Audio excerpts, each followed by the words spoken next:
Guys, welcome to the J. Scott Outdoors podcast. This is going to be episode number 502, and it's going to be a replay of field judging Coues deer. I get lots of questions about field judging Coues deer, and with these November hunts in Arizona kicking off, and then these late November and early December hunts, I thought it would be a good time.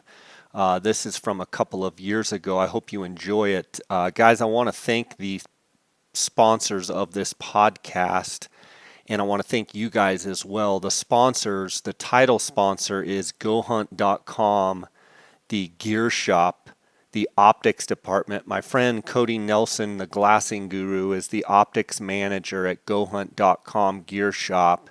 And if you have any optical needs at all, binoculars, tripods, spotting scopes, rifle scopes, etc., you can give him a call at 702-847-8747. He's extension 2. Or you can email him directly at optics@gohunt.com. Now, he has promised me and has fulfilled his promise with a bunch of J. Scott Outdoors podcast listeners, but he has promised me that he will take care of anyone that mentions the J. Scott Outdoors podcast. So give Cody a call if you've got any optics needs at all. Thank them for their sponsorship. Thank Go Hunt Gear Shop and Optics Department for their sponsorship. I also want to thank Coues.com, Kuiu.com. Obviously, you guys know, if you follow this podcast or follow my Instagram, you know that I wear all of the Coues gear, from backpacks to boots to the total layering system from head to toe. Go check out Kuiu.com, Coues Ultralight Hunting. I want to thank them for their sponsorship. Also, Canyon Coolers, based right out of Flagstaff, Arizona, canyoncoolers.com. If you use the J. Scott promo code, you get a 10% discount on all orders there at canyoncoolers.com. Phonescope.com, use the JScott18 promo code to get all 10% off on all orders. If you're on my Instagram account, you see all the digiscoping videos and photos. That's through the Phonescope adapter with my iPhone X. And go to phonescope.com, use the JScott18 promo code to get 10% off. And then Onyx Maps. Onyx Maps is, as I announced last week, is a new sponsor of the J. Scott Outdoors podcast. If you go to onxmaps.com, use the JScott18 promo code, you're going to get a 20% off all orders there at Onyx Maps. So guys, I use Onyx Maps every day, not only at the Ot6 Ranch, but on my desert bighorn sheep hunts and all the hunts that I do around the West. I've been using Onyx for some time. If you haven't checked out Onyx Maps, you can also go on my Instagram, and I've been going through how to use Onyx Maps and some of the features that I like. But go to onxmaps.com, use the JScott18 promo code, and get a 20% discount.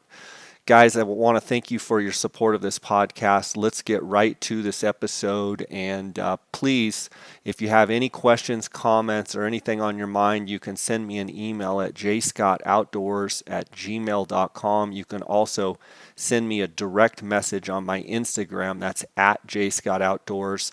I love seeing photos. I love hearing the stories of you guys' success. So let's get right to it. Guys, welcome to the J. Scott Outdoors podcast. Today we're going to be talking about Coues deer and field judging and scoring Coues deer. And tomorrow is Friday, December 11th, and across the state of Arizona, the December tags all kick off. And the December tags are known as rut hunts.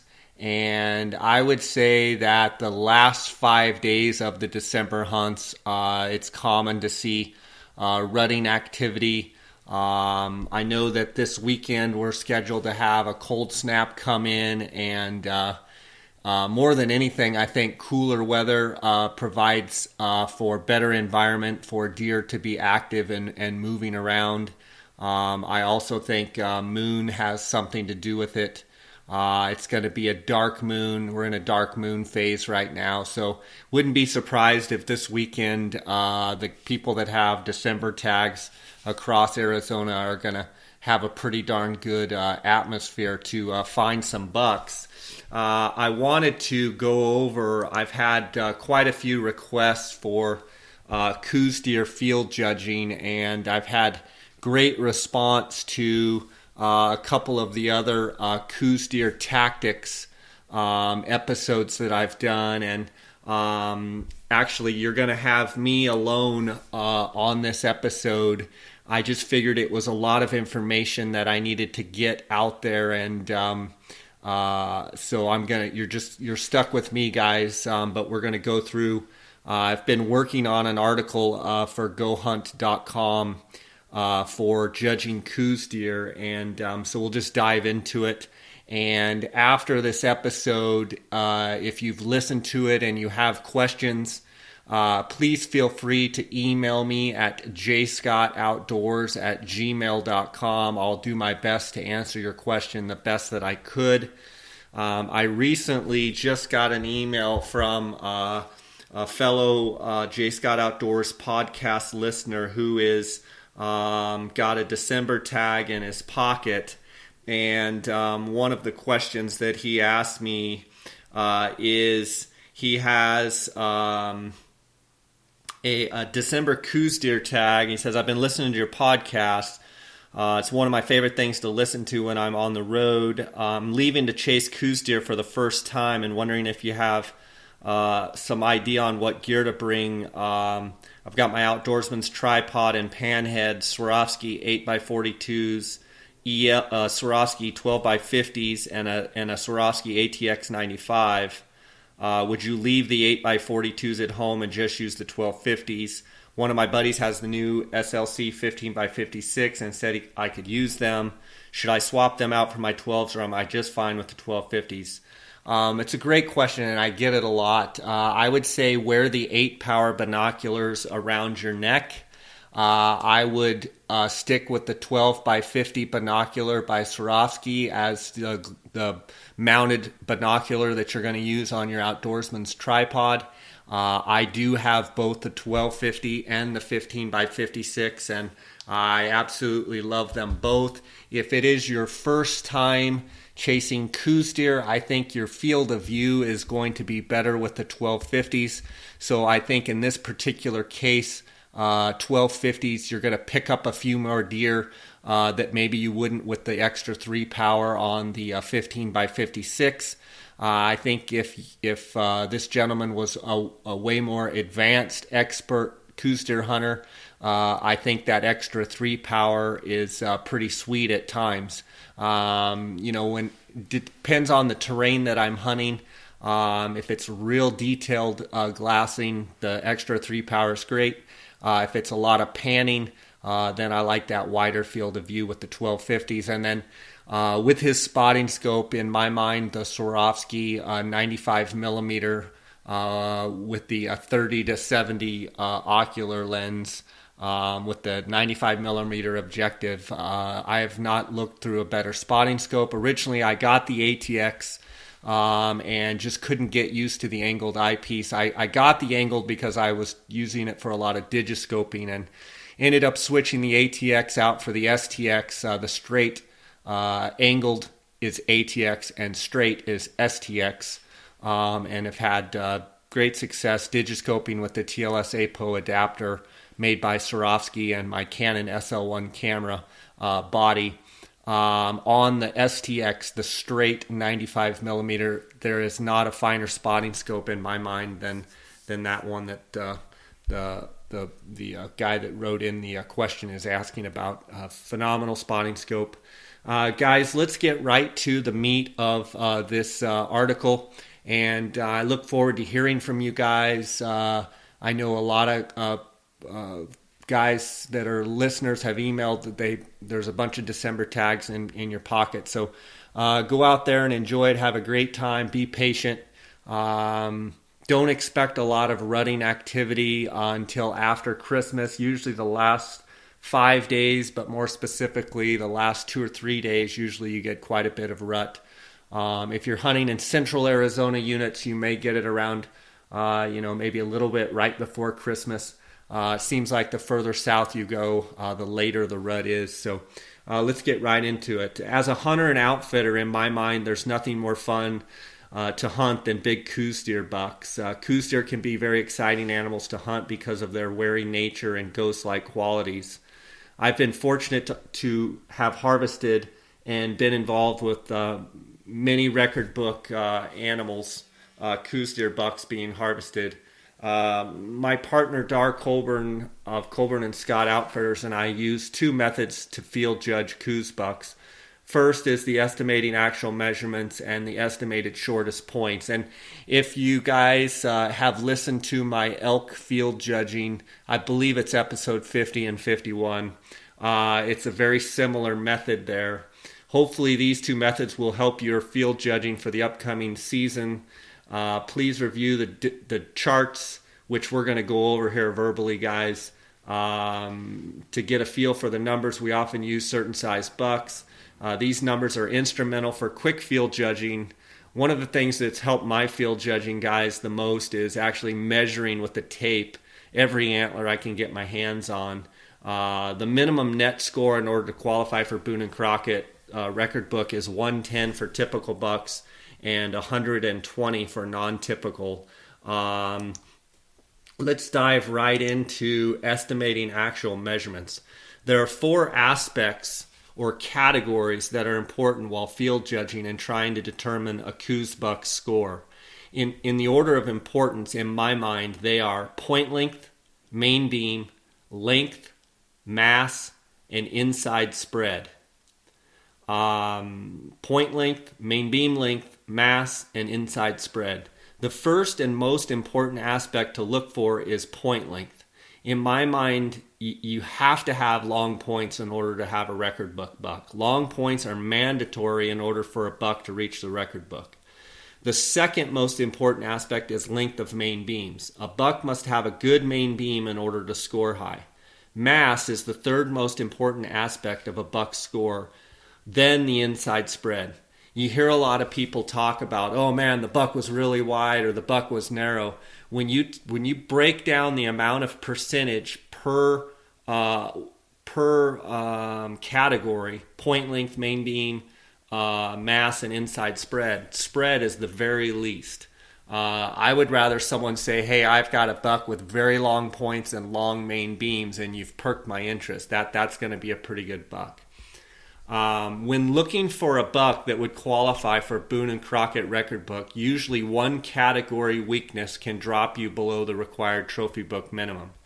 The inside spread in relation to percentage of total score is the least important aspect of a high-scoring buck. I'm going to walk you through how Dara and I field judge and actually add up actual measurements on a buck.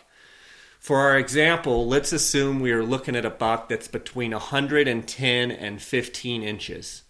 While field judging trophy bucks, the first thing that I look for are the number and length of points. I make sure that the buck has at least a G1, which is the eye guard, on each side, a G2, a G3, plus a main beam. Almost all record book bucks have at least 3 points on each side plus the main beam. By our Eastern Brothers count, they would be called 8-pointers. I quickly estimate and add points on each side, G1, which is the eye guard, G2, G3, and a G4 if available, from each side. I always like my score estimates to be low or on the conservative side, and some would argue that I'm too low. I remember a buck last year in Mexico. I had Dean Heitzelman with me, and we were looking at this buck, and I just couldn't get the looks. I mean, I was looking right at him, but I just couldn't get him to be that big. And I told Dar, it was like a 95, maybe 100-inch type buck, and the buck started out, he was probably 800 or 900 yards away, and he turned out he got pretty close to us at one point in time. And, he had quite a bit of mass, and the mass hid the length of the points. And so I don't want to come across as, I field judge these bucks down to the inch, because I very rarely I very often miss these bucks, but if I did do anything, I probably judge them a little bit on the low side, just because I never want to walk up on something that I think is much bigger than it is, and it's happened.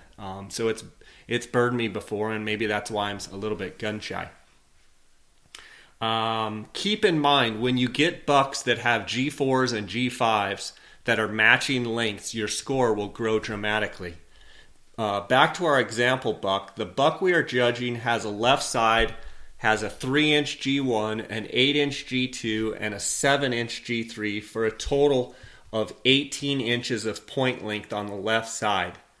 Now let's assume that the right side matches, so you add the right side and the left side, so now we have 36 inches of total point length. Once I have totaled the point length, I remember that the number 36. The next thing I do is try and judge the main beam length on each side. We're going to go over a table in a minute to get average main beam lengths that I use in my model. For long main beams, they need to go away from the head. So when you're looking at the buck head on or from behind, they need to go away from the head, so paralleling the ears, and go out to the end of the ears and then wrap back towards one another. Typically, main beams that almost touch in the front are a very good sign of long main beams. One thing I will tell you though, when you're looking at a buck head on, if it could be a narrow buck that's just main beams come close together, but if you get a buck that goes away from his head, paralleling his ears, obviously above his ears, and goes out to the tip of their ears and then comes back all the way back in and almost touches, you've got a really good main beam. Also, look for lots of space between the G2 and G3, much like when we're talking about scoring elk, is you want distance between those points. And if you're looking at it and it looks like the G2 and the G3 are very close together, that beam isn't going to be as long as you think it is. A short main beam will not wrap around as much and will have a straight out with not much more curved look to it. Make sure when trying to look for a long wraparound beams that the buck is not narrow in width. Sometimes they can wrap nicely but are narrow and it can be deceiving. I look for main beams on a record book deer to be at least 17 inches. For our example, the buck we are judging has 18-inch main beams on both sides for a total of 36 inches.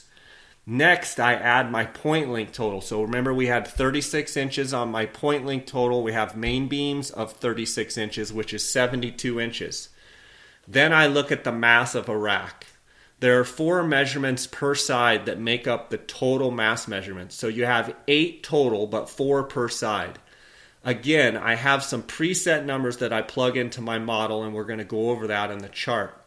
The mass per side generally varies between 11 and 16 inches. On a 3x3 buck or an 8-pointer, the mass is measured in 4 spots on each main beam between the burr of the main beam and the G1, between the G1 and G2, between the G2 and G3, and then the halfway point between the G3 and the tip of the main beam.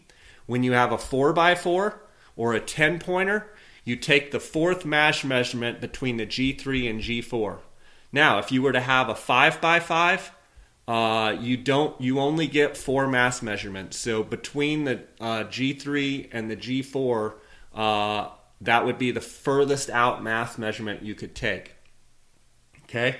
So for our example, I then add my mass estimate of 13 per side, so 26 inches, in with my other 2 totals. So remember, we had 36 and 36. Okay, so that equals 72 plus 26. That is 98 inches. Now, so we have 98 inches, and the next thing we have to do is add up the spread credit. Once I have completed the estimate and addition of points, main beams, and mass, for example, our total is 98 inches so far. Then all I have to do is add the inside spread credit to the number. Inside spread is usually easy to estimate because I use the width of the ears to estimate the inside spread. The tip-to-tip width of a buck's ears can vary a little, but are usually between 15 and 16 inches. Most bucks' racks lie within the ears. So then it's just a matter of estimating how much inside the ears the main beam lies. If it is 1 inch inside the ear on each side, then the spread is probably 13. So yeah, 15, the ear width is 15 minus 2, an inch on each side. It's a 13-inch inside spread. Keep in mind, Coues bucks are rarely outside their ears. It seems like we always hear guys talking about bucks that are outside their ears. I have seen very few bucks that's main beams lie outside their ear width. I have seen it, but it is rare. So for our example, a 14-inch spread, you take 98 inches, which is points, main beam, and mass, plus 13. Sorry, here I just said a 14-inch spread. It's a 13-inch spread. You've got 98 plus 13. You've got 111 inches gross. Hopefully that example was easy for you guys to follow. There's another way to quickly field judge a buck, and that is one that we use when we're trying to judge the quickest. It also comes up with the net score, the closest to the net score. It's a simple method. We start by estimating the shortest points. Compare each G1 and add the shortest one. Continue for each point measurement. Add the shortest main beam and throw in a number for mass out of the chart and double it, and then add spread. This method gives you a quickest way to estimate the buck's net score. It is very important to add the measurements in the same order every time. I always do points, main beam, mass, then double that number and add the inside spread. Once you do it several times in that order, it'll become habit. If you and your hunting partners use the same method in that order, and it becomes easy to communicate and field judge while glassing a buck together. I can spout out measurements to my hunting partner Dar, and he knows exactly which order we are in, and we can come up with an estimation very, very quickly. Okay, for our example on this, estimating shortest points, let's take our example. G1, 3 inches. G2, 8 inches. G3, 7 inches. That's 18 inches. Okay? Main beam, 18 inches. Mass, 13 inches. So it's 18 plus 18 plus 13 times 2 is 98 inches. Then add the inside spread of 13, you get 111 inches. Okay, guys, I want to go over a couple charts here that are going to help you out, and I'm going to try and list these charts on my website, jscottoutdoors.com. So if you need to print them out, you can. These charts are going to give you kind of average ballpark measurements for certain size bucks. For a 90-inch buck, you're looking at point length of a G1 of 1 inch, G2 of 6 inches, a G3 of 4 inches, which gives you a total point length per side of 11 inches. You've got main beams 15 to 16 inches per side, and mass is 11 to 12 with an inside spread of 12. So that's going to give you a 1 for G1, a 6 for G2, a 4 for G3, a 16 for main beam. Okay, guys, that's going to be a 1 plus a 6 plus a 4 plus a 16 plus a 12 equals 39. So one side equals 39 times 2. That's 78 plus a 12-inch spread. That's a 90-inch buck. A 100-inch buck, points, G1 is 2, G3 is 7. G1 is 2, G2 is 7, G3 is 6, 15 inches. Main beam is going to be 16 to 17 inches with mass 12 to 13 per side with a spread credit of 13. That's going to give you 2 plus 7 plus 6 equals 15 plus 16 plus 12 equals 43 on one side times 2, that's 86, plus a 13-inch spread, that's 99. For a 110-inch buck, you've got 3-inch G1, 8-inch G2, 7-inch G3, for a total of 18 inches of point length, plus main beam of 17, plus mass of 13, a spread of 14. That's going to give you 18 plus 17 plus 13 equals 48 times 2, that's 96, plus 14-inch spread, that's 110. For a 115 to 120 buck, usually you're going to have a 4-inch G1, which is the eye guard, an 8-inch G2, an 8-inch G3, or 20 inches of point length. Plus, usually for a 115 to 120 buck, they're going to have an 18 to 19-inch main beam. Mass is going to be 14 to 15, and your spread, you're looking at probably 14 to 16. So that's a 4 plus an 8 plus an 8 plus a 14 plus an 18 equals 52 times 2, that's 104. Add in the 14-inch spread credit for 118. A 125 plus buck, you're normally going to have a 4-inch G1, 8-inch G2, 8-inch G3 for 20 inches of point length. Main beams, that's when you're getting those long main beams, 18 to 20 inches. Mass, you're getting a heavy buck that's 16 inches, so that's roughly 4 inches per mass measurement per side, and a spread of 16. So the numbers are 4 plus 8 plus 8 plus 19 plus 16 equals 55 for one side times 2. That's 110 plus a 16-inch spread. That's a 126-inch buck. Guys, I want to go over a few random thoughts. I know this is a lot of information, and I appreciate you guys kind of sticking with me here. Point length is the most important aspect of a buck's score. I cannot grind that in enough. You have to have long points for a buck to be a big buck. So when you're glassing these bucks, look for long points. You can have a freak wide buck or a freak heavy buck that will edge up and score, but consistently long points is everything. Main beam length is the second most important aspect of a buck score. In smaller bucks under 100, main beam actually is the highest percentage of score. So picture if you have little short dinky points, their 15-inch main beam is going to be the highest percentage of the categories. But once you get up into, the 95, 100-inch bucks, point length becomes everything. In order to have a record book buck, look for the magic number of point length of 20 or more. So if you're adding up a buck and he on one side he comes up with 20 inches, okay? You start adding up the buck and you're like, okay, he's got a 5-inch G1, he's got a 9-inch G2, so you're at 14, and he's got an 8-inch G3, you're at 22. You're looking at a big buck. G2s are rarely more than 9 inches long. Now, granted, Brady Miller's, were 11 inches and he scored like 120. And yes, I've seen some 10 and 11-inch G2s, but rarely are they over 9 inches long. Inside spread rarely exceeds 17 inches. Main beams rarely exceed 20 inches.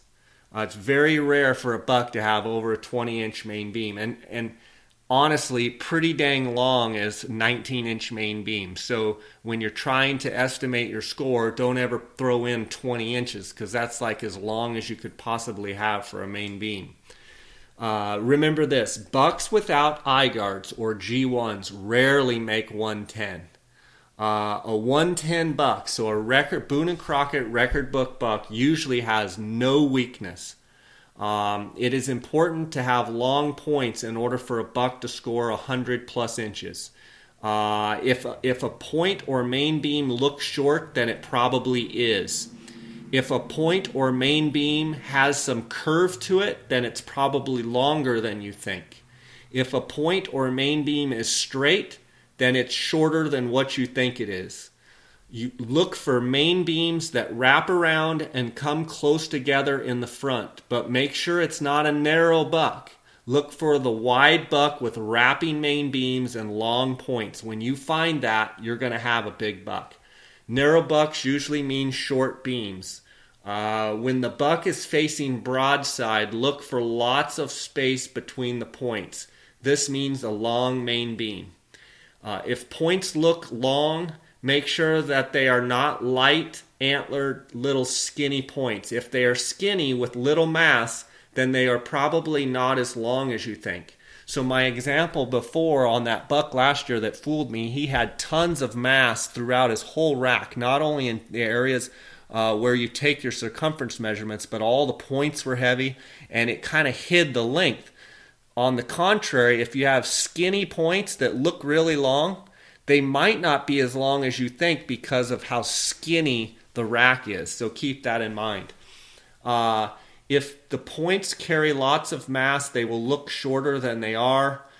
Great bucks' antlers will look long and real high off their head. So when I see a 110-inch buck, he looks really big. And then when you get up in the 120, 130, their racks need to look almost ridiculous on their head. If you have to kind of squint and you don't see that big frame, it's probably not a record book deer. Extra points and kickers. Extra points and kickers. One thing about abnormal points is they will boost your score dramatically. If you get a couple extra points, you could get 4 to 6 to 8 to 10, 12 inches of extra. And you go from looking at what you think is a 110-inch buck, all of a sudden he's got 12 inches of extra and he turns out to be 122. So watch those bucks that have extra points. 4x4 bucks, quite honestly, are pretty rare. Most of the bucks are 3x3 with eye guards. When you get 4x4 bucks, they usually score very well. Generally, 110-inch bucks will have pot belly. They'll appear to have a bigger body than the smaller bucks. They'll have that real blocky shoulder and just be a mature looking, and you'll see the mass on their head. You'll see a lot of mass. That's usually an indication of a 110-inch buck. 100-inch bucks tend to look, 100-inch plus bucks tend to look big on the hoof from any distance. If you see 100-inch or plus, he's going to look like a big frame. You'll see the length. You'll see the mass starting to form. You'll see those beams. If you're looking even like at a mile away, if you don't get that real big look off the top of their head, it's probably not a 100-inch buck. And also 120-inch bucks, usually every one that I've seen, they look ridiculous on the hoof. So they just pop off the top of the head and it just looks like a giant rack. Fight the urge to say the buck was outside his ears because it's very, very rare and I hear it all the time. Outside spread usually means nothing means absolutely nothing when it comes to Boone and Crockett scoring system. Inside spread is the only credit that counts in Boone and Crockett. Here's a few discoveries according to the Boone and Crockett record book. The top 10 typical bucks had an average main beam length of 20 inches. Conversely, 10 bucks just making the minimum of 110 had an average main beam length of 17.68 inch main beams. The top 10 non-typical bucks had an average main beam length of 18 and 5/8. Conversely, 10 bucks just making the minimum of 120 had an average main beam length of 17 and 7/8. So right there you can see that the top 10 non-typicals had 18 and 5/8 and the bottom 10 that just barely made the minimum of 120 had 17 and 6/8. That's only 6/8 inches of difference in spread credit. The top 10 typical bucks had an average inside spread of 15 and 3/8. Conversely, 10 bucks just making the minimum of 110 had an average inside spread of 15 and 1/8. So right there, there's only a 2/8 inch difference between the highest typical bucks and the ones that just barely made Boone and Crockett on the inside spread. The top 10 non-typical bucks had an average inside spread of 14 and 7/8. Conversely, 10 bucks just making the minimum of 120 had an average spread of 14. The widest inside spread recorded in Boone and Crockett is 21 inches. Okay, guys, I wanted to go over real fast some anatomical references for you guys to use when you're judging Coues deer. The front corner of the eye to the tip of the nose is usually 6 to 6 1/4 inches. The V in the bottom of the ear to the tip of the ear is usually 6 to 6 1/2 inches. So basically the ear is usually around 6 to 6.5 inches. Ear width, when looking at a deer that's relaxed, is usually 15 to 16 inches. Ear width to tip, when looking at a deer head on when he's alert, is usually 14 to 14 and a half inches. The top of the ear to the bottom of the ear is 3.25 inches. And the tip of the nose to the back of the neck in a straight line is around 10 inches. I hope these anatomical references will help you out. Guys, I know we covered a lot of ground here, and I just hope that you're able to take in some of this information. I wish you the best out there. We're getting prepared for our Mexico Coues deer hunts in January during the rut, and I know a bunch of you are going down to Mexico. I'm going to be doing a few podcast episodes on traveling in Mexico and some of the do's and don'ts and some of the things to remember when going down there. I just want to thank you guys for listening and making this podcast a success. I appreciate all the support and the emails that I get from you guys. And feel free to send me a picture of a buck Coues deer that you kill this year, either with your bow or with your rifle. And I love getting pictures from successful hunters. I hope some of these tips could be used to help you out. And I love to hear from you. You can email me at jscottoutdoors@gmail.com. And I just appreciate all the support of this podcast.